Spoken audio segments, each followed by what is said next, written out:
honorable member of parliament spoke very badly and passionately that the budget for this year has issues. And he cited two things. Number one, he mentioned that there is no allocation for coffee, promotion of coffee farming. When he was a chairman of Budget and Appropriations Committee, the budget that was allocated for coffee was 3 billion. This financial year, we have 4 billion. 2 billion for coffee promotion and 2 billion to go to the fund, which we call Coffee Cherry Fund. Between 4 billion and 3 billion, which one is higher? And that is in this year's budget. Kama ujaangalia budget, tafadhali enda uangalie hiyo budget vizuri. We have even put money for sugar reforms in this budget. Then he also said that there is no fairness, that there is biasness. There is bias in the allocation of resources. Now listen to this. Recently, I was in Tana River, and what I saw is something that would make you cry.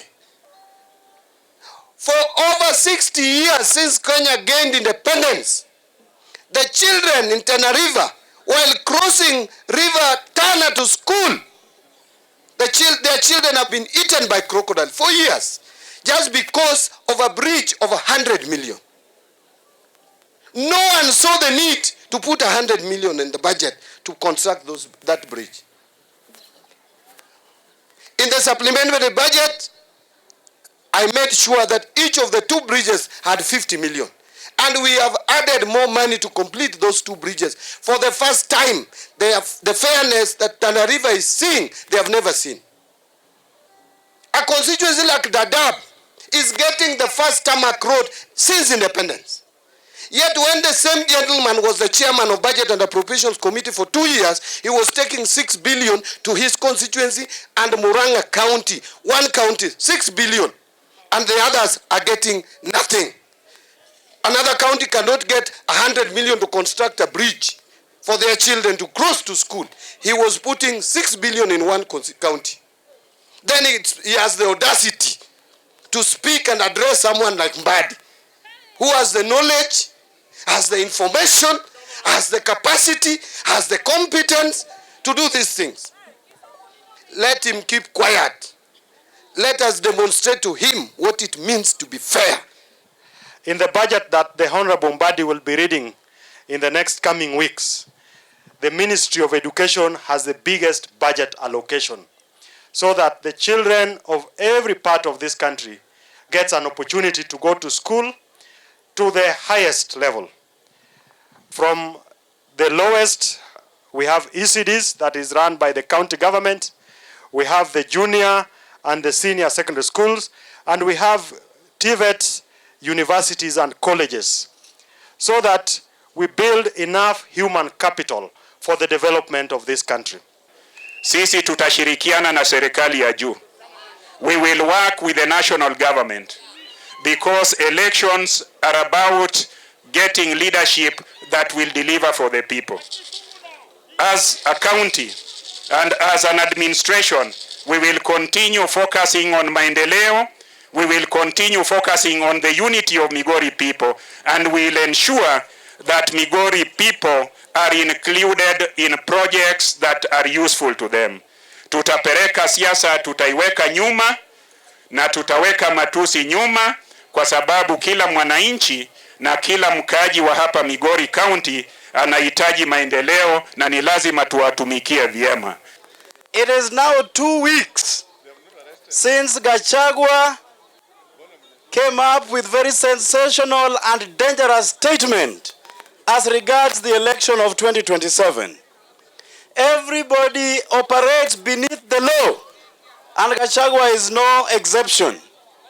And therefore, I'm giving the police 1 week to arrest Gachagua so that he can record his statement.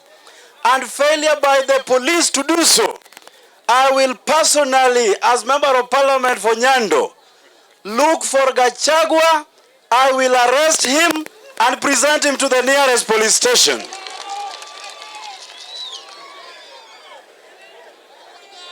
And if the office of the Director of Public Prosecutions will delay, I will personally charge him in a court of law, because we understand the law very well.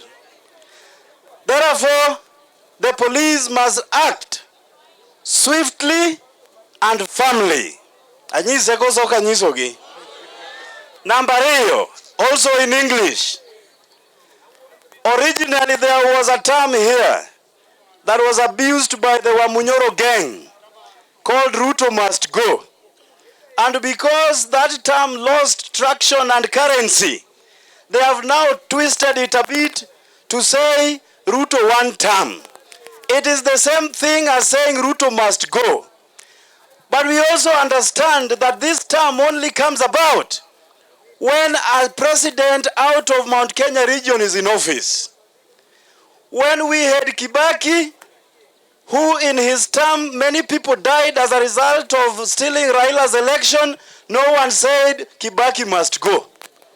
When Uhuru was taking our Euroband money, and all the money is taken to Central Province to come up with Mau Mau roads, no one said Uhuru must go. When his father saw a lot of assassinations in his administration, no one said Kenyatta must go. But when Moi came into office, they called him a liar. They said a passing cloud. They said Moi must go. They came up with OMO, Operation Moi out. We only had it when Moi was in office. And now, because another Kalenjin is in office, the same terms have emerged. We are giving them another warning that presidency is not a preserve of Central Province. And it is not a preserve of Mount Kenya region. Anybody can win. Anybody can minister this nation, including the El Molos. And therefore, this term of Ruto one term must stop. Ruto must go, must stop. If you have a problem with him, meet him in 2027.